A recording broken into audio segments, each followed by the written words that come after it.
नमस्ते to all.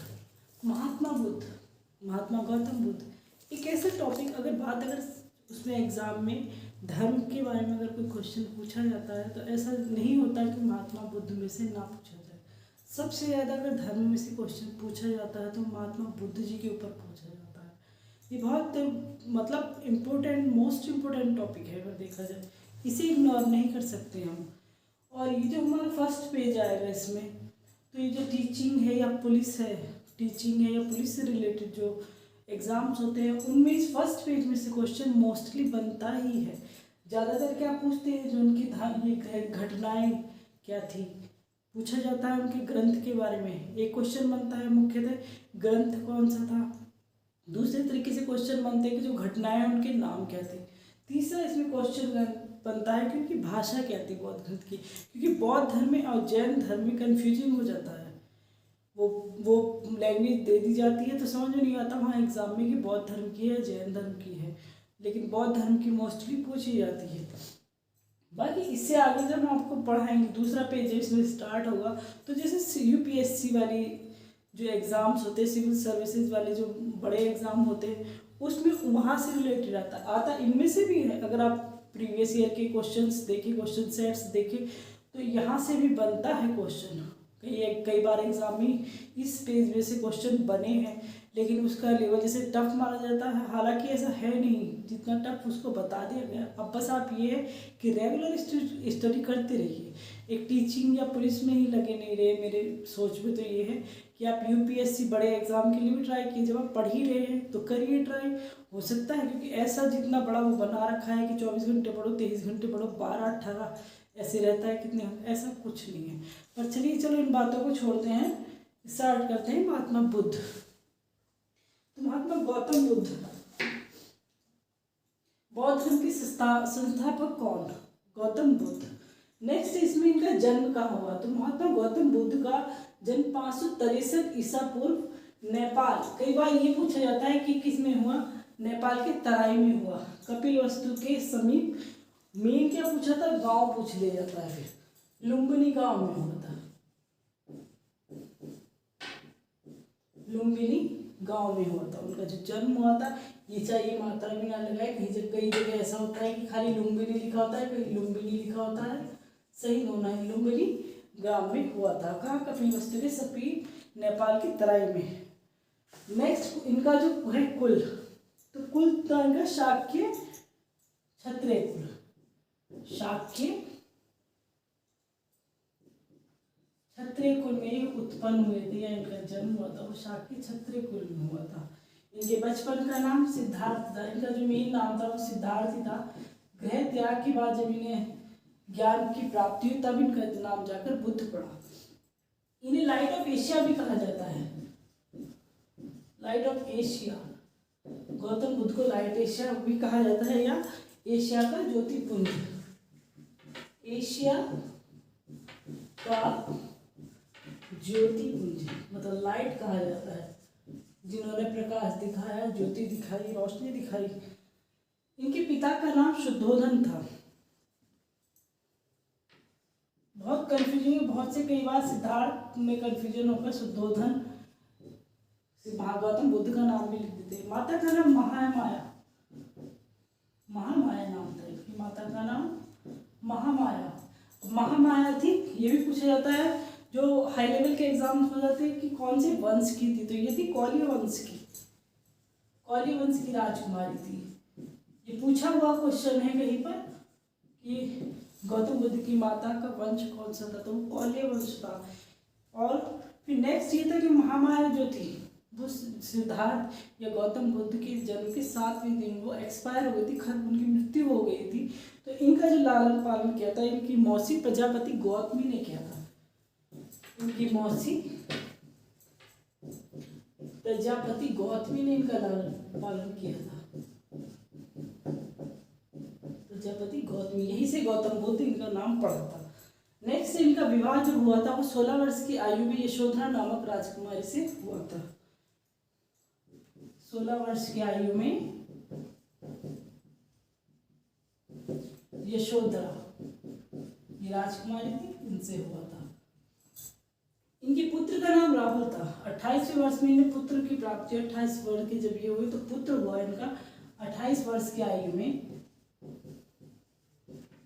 पुत्र राहुल, जिसका नाम राहुल था।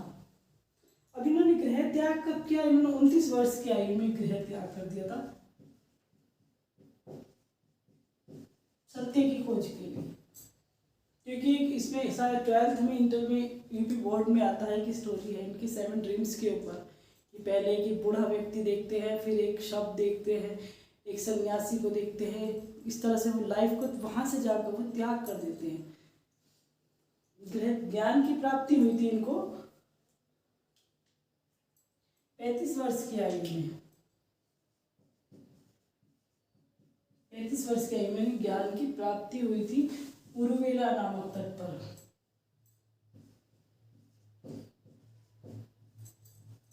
उरुवेला नामक तट पर पीपल वृक्ष के नीचे। ये पूछा जाता है कई बार कि कौन से, ये वाला पूछा जाता है कि कौन से वृक्ष के नीचे हुई थी। ये इग्नोर करने वाला क्वेश्चन नहीं है, क्योंकि ये भी आया हुआ है कि कौन से वृक्ष के नीचे हुई। ज़्यादातर सब बरगद और इस तरह पे लगा देते हैं, पर पीपल वृक्ष के नीचे हुई थी वैशाख पूर्णिमा की रात को। तो कौन सी रात को हुई थी? वैशाख पूर्णिमा की रात को। वैशाख पूर्णिमा की रात्रि को इनको ज्ञान की प्राप्ति हुई थी। अब इनकी उपदेश भाषा, यहाँ ये इंपॉर्टेंट क्वेश्चन बनता है कि उपदेश भाषा, ये जो इस तरह की चीजें पूछ जाती है थोड़े हाई लेवल के एग्जाम से पूछ जाती है। बाकी टीचिंग का हो या पुलिस वगैरह के जो निकलते हैं उसमें इसी में से आ जाता है, सिंपल सिंपल पूछ लिया जाता है। बस ये पेज आपको मोस्टली पता होना चाहिए। इनके उपदेश की भाषा थी पाली। यहाँ कंफ्यूजन होता है कि प्राकृत है, प्राकृत जो है वो जैन धर्म की है और पाली जो है वो बौद्ध धर्म की है। इनके सारथी का नाम, जो जिन्होंने एक तरह से राह दिखाई थी, बताया था सब कुछ, जिसे चन्ना भी बोलते थे। इनके घोड़े का नाम था कंथक। कंथक, इनके घोड़े का नाम कंथक था।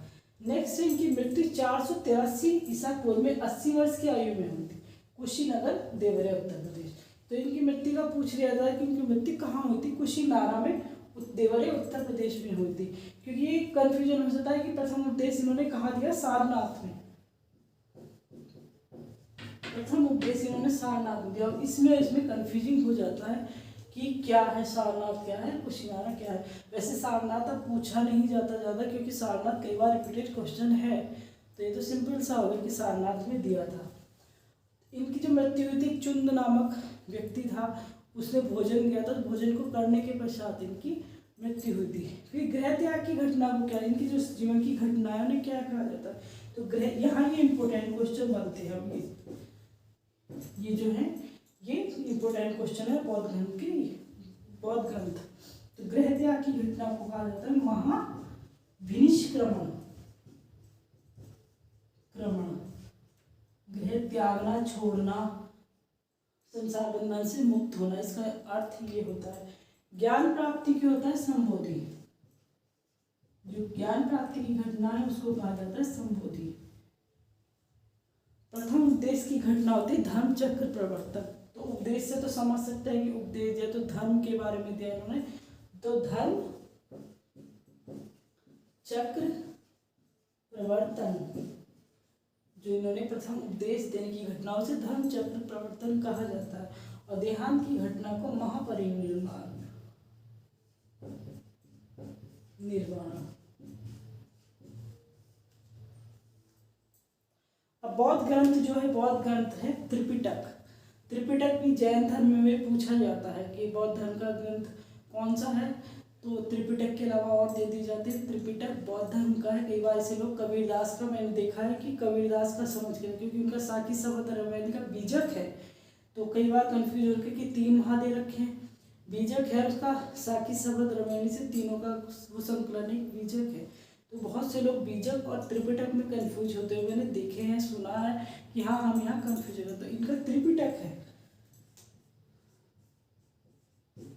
त्रिपिटक। और ये जो है पाली भाषा में लिखा हुआ है, इसमें उपदेश पाली भाषा में ही दिए गए। इनके सारे उपदेश जो है पाली भाषा में, आरंभिक जो है पाली भाषा में दिए गए हैं। अब इसमें त्रिपिटक कौन कौन से हैं? 3 त्रिपिटक मतलब 3। तो पहला है विनय पिटक, दूसरा है सुत्त पिटक, तीसरा अभिधम्म पिटक।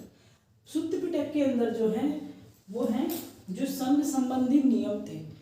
सुत्त पिटक के अंदर जो संघ संबंधित नियम थे या दैनिक आचार विचार से संबंधित कि दैनिक इंसान को क्या करना चाहिए क्या नहीं करना चाहिए, और कुछ निषेध थे जो धर्म संबंधित जो निषेध दिए गए थे वो इसके अंदर अंतर्गत आते हैं। तो संघ संबंधित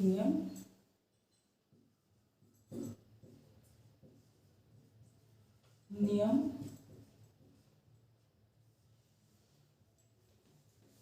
दैनिक आचार विचार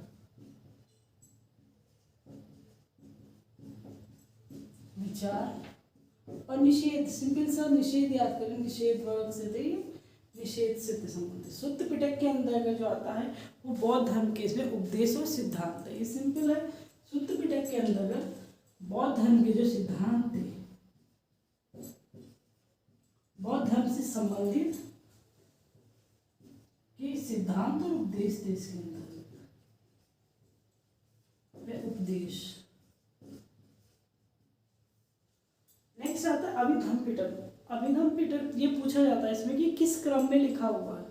इसका जो क्वेश्चन में थोड़ा हाई लेवल पे बन जाता है यूपीएससी सीसेट वगैरह में, वो ये बन जाता है कि अभिधम्म जो है वो किस क्रम में लिखा हुआ है। तो अभिधम्म जो लिखा है वो प्रश्नोत्तर क्रम में लिखा है। इसमें प्रश्न और उत्तर दिए गए हैं।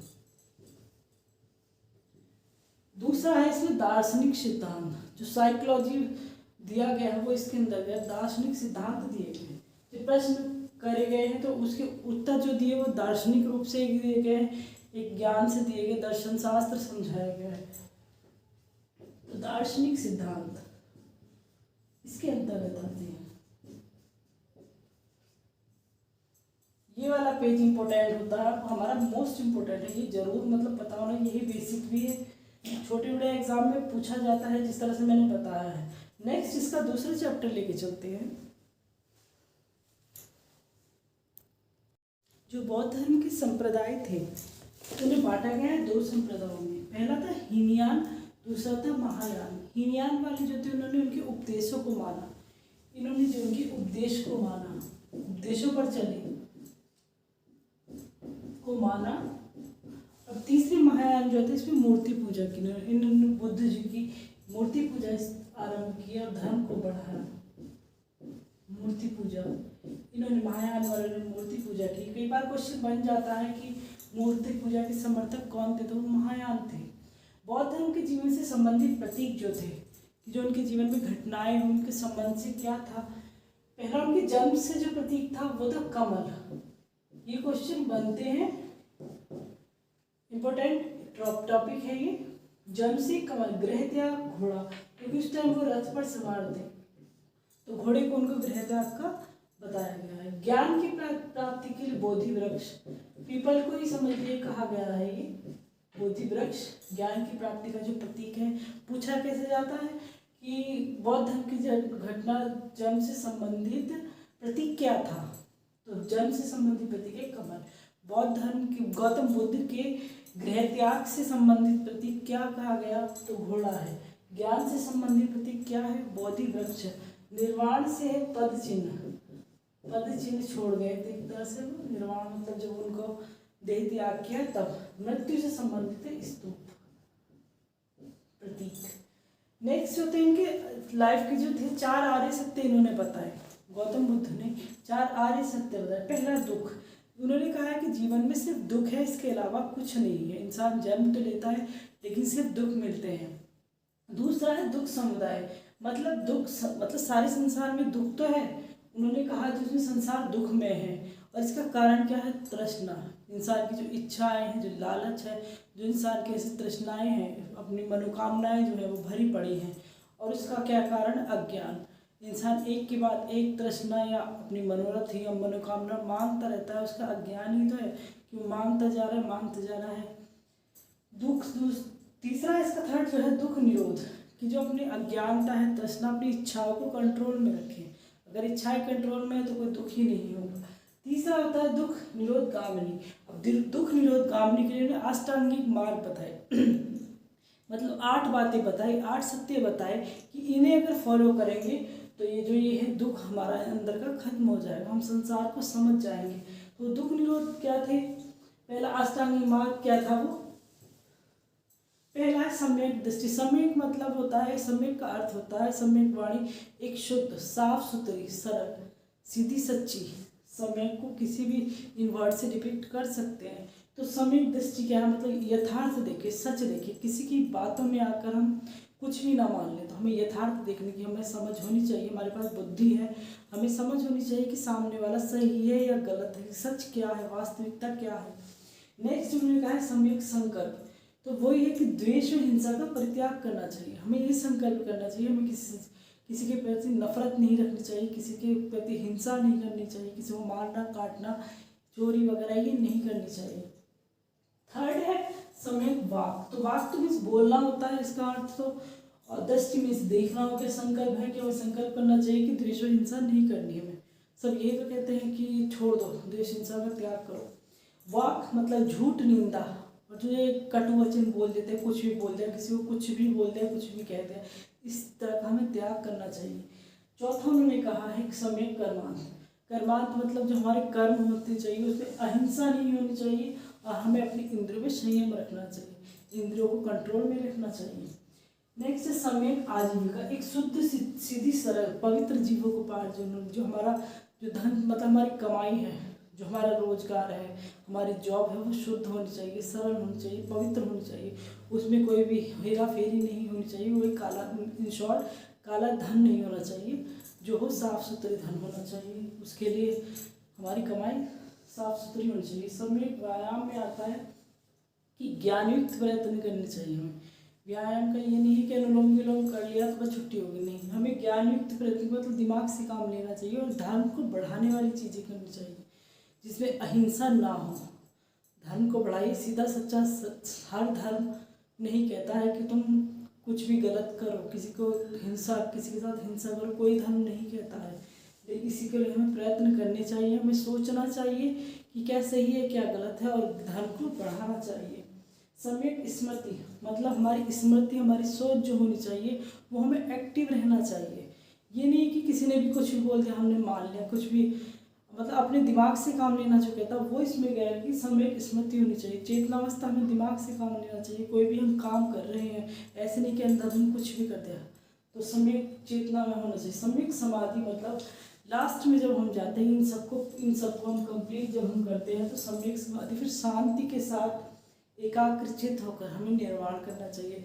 जब मृत्यु का समय निकट आ रहा हो तो शांत हो जाए, एकाग्रचित हो जाए और निर्वाण की प्राप्ति कर लीजिए। तो ये इनके अष्टांगिक मार्ग थे। ये पूछे जाते हैं कि सम्यक वाक का अर्थ क्या है, अष्टांगिक मार्ग कौन कौन से हैं, ये भी पूछा जाता है। ऑप्शन दे दिए जाते हैं 4-5 आपको कि इनमें से अष्टांगिक मार्ग कौन से हैं, 4 आर्य सत्य कौन कौन से। तो ये दे दिया है, कुछ 3 दे दिया और चौथा कुछ अलग पूछ लिया उन्होंने। मोस्टली जैन धर्म से में पूछे जाते हैं, जैन धर्म का रख देते हैं, और ये सेम से ही है लगभग, सब दोनों के इनके सेम से ही पढ़ते हैं, पर कहीं ना कहीं अलग भी हैं, तो पहचानने के लिए पूछे जाते हैं। नेक्स्ट फिर इनके जो संगीतियाँ, महासंगीतियाँ जो हुई, सभाएँ जो हुई, वो कौन सी और कहाँ हुई, कैसे हुई। तो पहली महासंगीति जो बौद्ध की हुई 483 ईसा पूर्व में हुई, राजगृह बिहार में। अजातशत्रु सम्राट थे उस टाइम, अजातशत्रु के जो हर्यक वंश के शासक थे, और मध्य अध्यक्ष कौन थे, कश्यप। सबसे ज़्यादा पूछी जाने वाली समिति ये है, जो महासंगति है, ये पूछी जाती है एग्जाम में। फर्स्ट एंड थर्ड जो है वो इम्पोर्टेंट है हमारी, जो सबसे ज़्यादा पूछी जा चुकी हैं।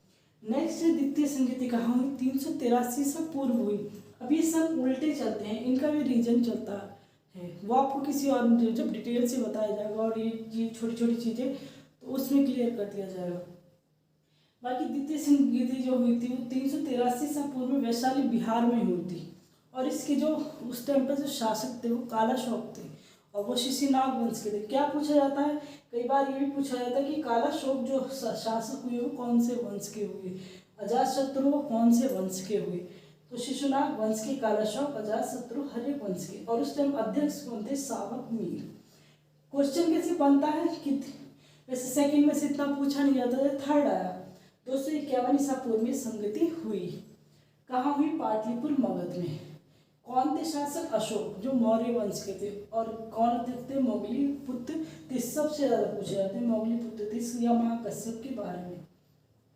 तो कैसे क्वेश्चन पूछते हैं आपसे कि जो बौद्ध धर्म की जो संगति हुई, तृतीय संगति हुई, उसके अध्यक्ष कौन थे? तो ये चारों अध्यक्ष दे दिए जाते हैं, उसमें से आपको सेलेक्ट करना होता है। ऐसे इस तरह से क्वेश्चन बनता है। फिर चतुर्थ आता है, या फिर उसमें से मोस्टली अध्यक्ष पूछे जाते हैं। जो अध्यक्ष आपसे पूछे जाते हैं कि इसके अध्यक्ष कौन थे, चारों दे दिए जाएंगे। तो तृतीय कौन से? मोगलीपुत्र तीस। दूसरे के महाकश्यप। पहले के चतुर्थ बौद्ध संगति प्रथम शताब्दी ईसा पूर्व में हुई। प्रथम शताब्दी में आकर हुई। और कहाँ हुई? कुंडलवन, कश्मीर में कुंडलवन ग्राम में हुई। और उस टाइम पर शासक कौन थे? कनिष्क, जो कुषाण वंश के शासक थे। और अध्यक्ष कौन थे? वसुमित्र। तो ये बहुत ही इम्पोर्टेंट टॉपिक है महात्मा बुद्ध का। यही इसका जो इम्पोर्टेंट तथ्य है वो यही है जो मैंने बताया है, यही है। सेलेक्टेड है बिल्कुल, ये सेलेक्टेड क्वेश्चन बड़े जो सिविल सर्विसेज उससे सेलेक्टेड करके यही टॉपिक सेलेक्ट किए हमने, कलेक्ट किए हैं, सेलेक्ट किए हैं, कलेक्ट किए हैं। तो इसी को आप पढ़ लीजिएगा, यही काफ़ी है। इससे अलग इसमें ज़्यादा है भी नहीं जो पूछा जाता है, तो इसी को ध्यान में रखिएगा।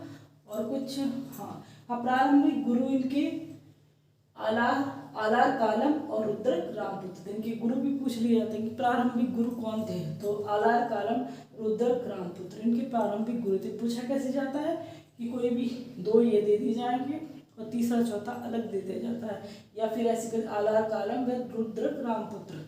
तो इनके जो प्रारंभिक गुरु थे कालाम और रामपुत्र। तो ये महात्मा बुद्ध जी हैं। इतना ये टॉपिक है, काफ़ी है इतना, इसी को पढ़िएगा।